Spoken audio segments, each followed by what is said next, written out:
Hello बच्चों, मेरा नाम अमित तिवारी। मैं आप लोगों को क्लास 12 की अध्याय 1 वैद्युत आवेश तथा क्षेत्र के बारे में बताऊंगा। तो इस चैप्टर को पढ़ने से पहले हम पहले जान लेते हैं वैद्युत आवेश क्या है। वैद्युत आवेश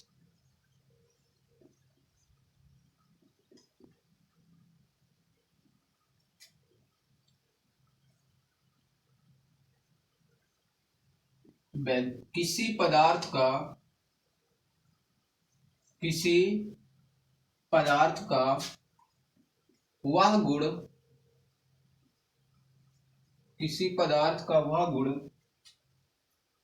जिसके कारण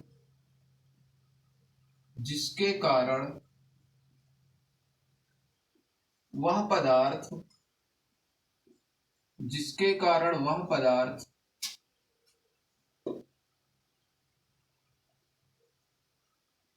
वैद्युत तथा चुंबकीय प्रभाव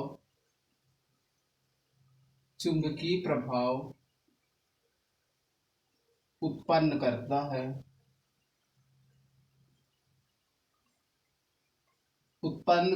है वैद्युत आवेश कहलाता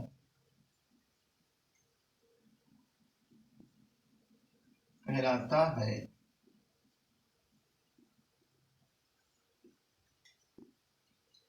किसी पदार्थ का वह गुण जिसके कारण वह पदार्थ वैद्युत तथा चुंबकीय प्रभाव या कह सकते हैं जिसके कारण वह पदार्थ आकर्षण अथवा प्रतिकर्षण बल का अनुभव करता है, उसे क्या कहते हैं? वैद्युत आवेश। वैद्युत आवेश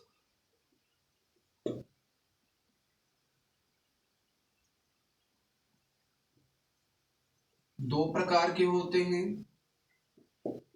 पहला है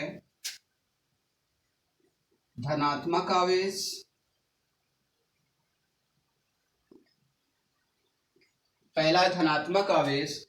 और दूसरा ऋणात्मक आवेश।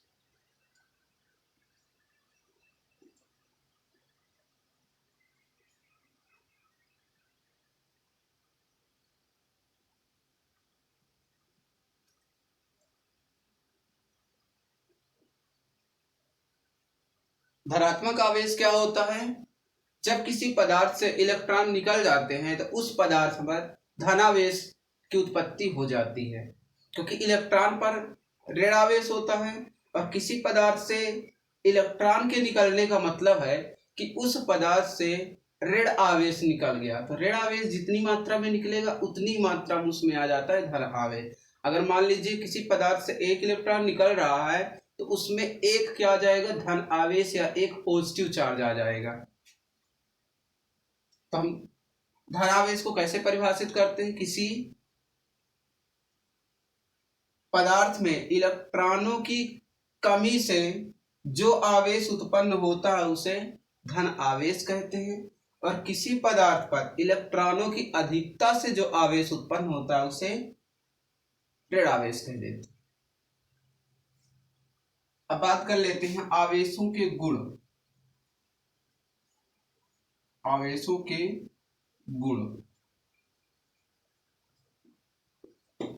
नंबर फर्स्ट,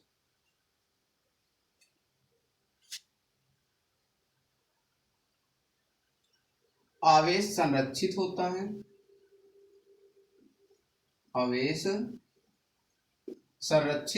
है। Charge is conserved. आवेश संरक्षित होता है, इसका मतलब यह होता है कि आवेश की ना तो उत्पत्ति होती है और ना ही आवेश नष्ट होता है। ठीक है ना? किसी विलगित निकाय का जो कुल आवेश होता है, कुल आवेश का मान होता है, वो नियत रहता है, वो संरक्षित रहता है। मतलब आवेश के मान में ना तो वृद्धि होगी और ना ही आवेश के मान में कमी होगी। कुल आवेश का जो मान होगा वो कांस्टेंट होगा, वो नियत रहता है। जैसे मान लेते हैं कि अगर दो पदार्थ है, इसमें आवेश है Q1 Q2, इसमें आवेश -Q3 Q4, तो इनका जो कुल आवेश का मान होगा वो नियत रहेगा। मान लेते हैं इन दोनों पदार्थों को आपस में कांटेक्ट करा देते हैं। कांटेक्ट कराने के बाद इनको दूर दूर रख देते हैं तो कुछ आवेशों का इसमें आदान प्रदान हो जाता है या ट्रांसफॉर्मेशन हो जाएगा। मतलब कुछ आवेश इस पदार्थ से इसमें आ जाएगा और कुछ इसमें से इस पदार्थ में चला जाएगा। तो मान लेते हैं इस पदार्थ में आ गया Q1 और Q4 और पहले पदार्थ का जो Q2 चार्ज है वो दूसरे पदार्थ में चला गया। Q2 और क्या बचेंगे यहाँ पे -Q3। तो स्पर्श कराने के पहले कुल आवेश का मान कितना था? Q1 + Q2 - Q3 + Q4 और स्पर्श कराने के बाद कुल आवेश का मान हो गया Q1 + Q4 + Q2 - Q3। अर्थात हम देख रहे हैं कि स्पर्श कराने के पहले भी कुल आवेश का जो मान है, स्पर्श कराने के बाद उन पदार्थों का कुल आवेश का मान उतना ही रहता है। मतलब न आवेश में कोई वृद्धि हो रही न कमी हो रही है।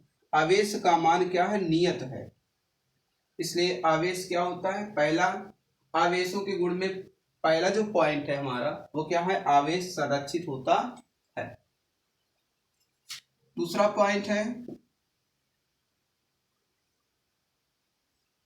आवेश का मान वेग पर निर्भर नहीं करता। वेग पर निर्भर नहीं करता।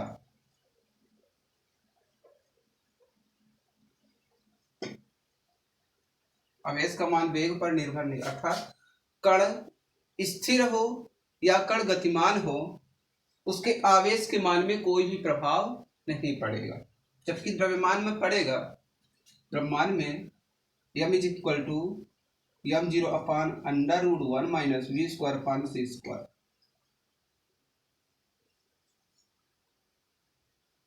यहाँ पे मान लेते हैं अगर कोई कण स्थिर हो, स्थिर मतलब v का वैल्यू क्या होगा? 0। तो 0 हो जाएगा तो पूरी जो क्वांटिटी है 0 हो जाएगी। /√1 1 की वैल्यू 1 ही आ जाएगी। तो m = m0। अर्थात अगर कोई कण स्थिर है तो उसका जो है स्थैतिक द्रव्यमान गतिक द्रव्यमान के क्या होता है? बराबर होता है। लेकिन अगर कोई कण गतिमान होगा अर्थात v की वैल्यू 0 नहीं होगी तो हमेशा ध्यान दीजिए जो हमारा गतिक द्रव्यमान है, गतिक द्रव्यमान जो होगा वो बदल जाता है। लेकिन आवेश पर ऐसा कोई नियम नहीं है। आवेश का मान वेग पर निर्भर नहीं करता। नंबर तीसरा पॉइंट है आवेशों का क्वांटमीकरण।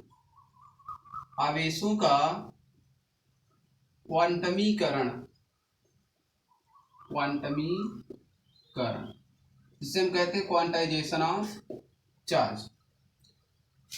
आवेशों का क्वांटमीकरण फार्मूला होता है Q = N × T ± N × T, जहाँ N क्या है? एक पूर्णांक है। Q क्या है? पदार्थ पर कुल आवेश। पदार्थ पर कुल आवेश की मात्रा। कैपिटल Q की वैल्यू क्या है? पदार्थ पर कुल आवेश की मात्रा। तो स्मॉल e क्या है? 1 इलेक्ट्रॉन पर आवेश। 1 इलेक्ट्रॉन पर आवेश। 1 इलेक्ट्रॉन पर कितना आवेश होता है? 1.6 × 10⁻19 कूलम।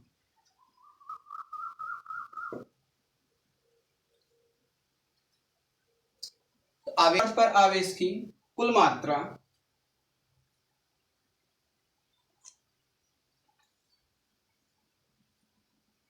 एक इलेक्ट्रॉन पर आवेश का पूर्ण गुणज होता है।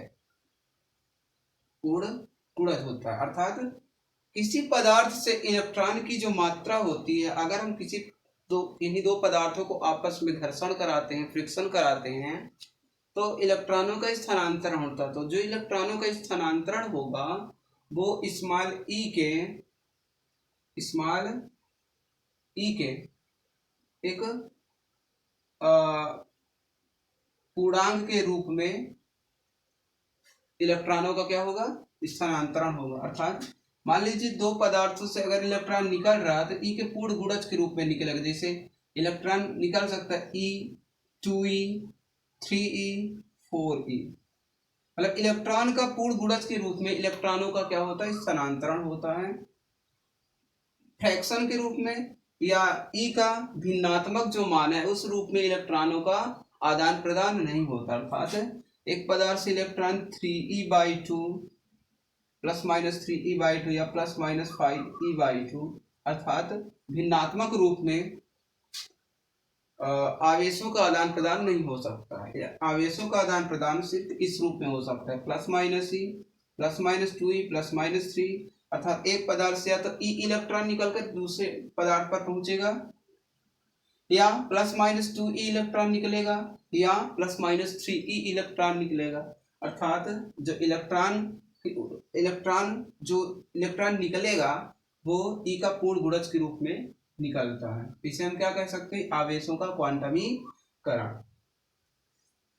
अब हम बात करेंगे आवेशों का मात्रक। आवेश का मात्रक, unit of electric charge.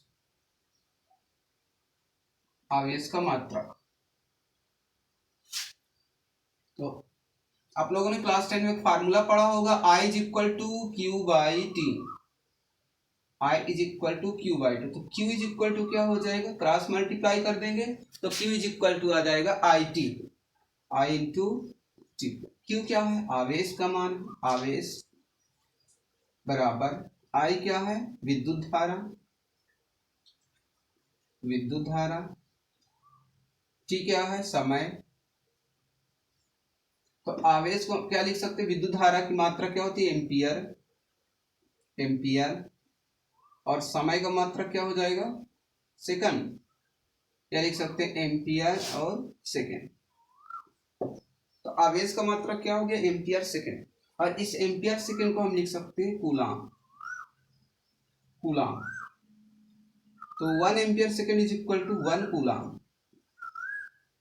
Coulomb को हम C से रिप्रेजेंट करेंगे, कूलाम को C से रिप्रेजेंट करेंगे। आवेश का SI मात्रक क्या होता है, कूलाम होता है, कूलाम। आवेश का SI मात्रक क्या होगा, कूलाम होता है। इसके अन्य मात्रक भी होते हैं। अच्छा, आवेश का जो सबसे बड़ा मात्रक है वो होता है फैराडे। आवेश का सबसे बड़ा मात्रक, largest unit of electric charge, Faraday. और 1 फैराडे इज इक्वल टू हो जाएगा 96,500 कूलाम।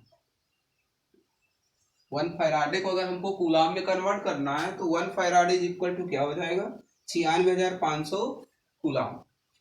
आवेश का सबसे बड़ा मात्रक हम क्या लिखेंगे, फैराडे।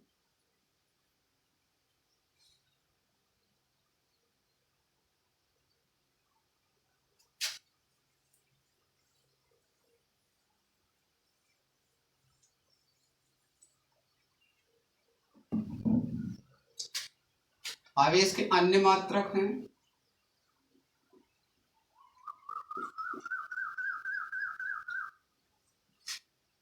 इसका जो सीरियस यूनिट होता है state coulomb, state coulomb. State coulomb को हम ESU भी लिख सकते हैं, इलेक्ट्रोस्टैटिक यूनिट, जिसको क्या कह सकते हैं, ESU। स्टेट कूलाम को हम एक दूसरे नाम से जानते हैं जिसे क्या कहते हैं, ESU, इलेक्ट्रोस्टैटिक यूनिट, स्थिर विद्युत इकाई, स्थिर विद्युत इकाई।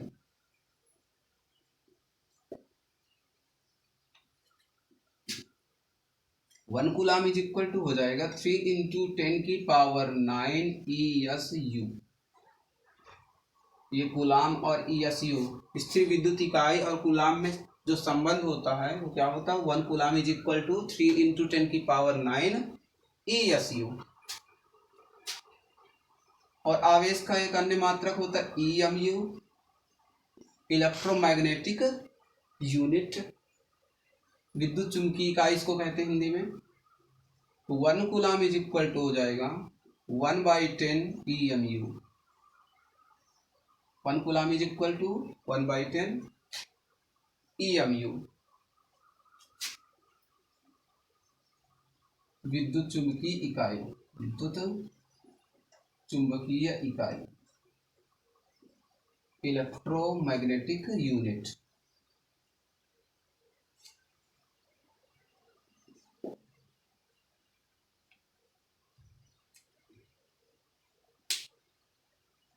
आज के लिए बस इतना ही। इसके बाद नेक्स्ट टॉपिक के बारे में हम अगले सेशन में बात करेंगे। तब तक के लिए गुड बाय।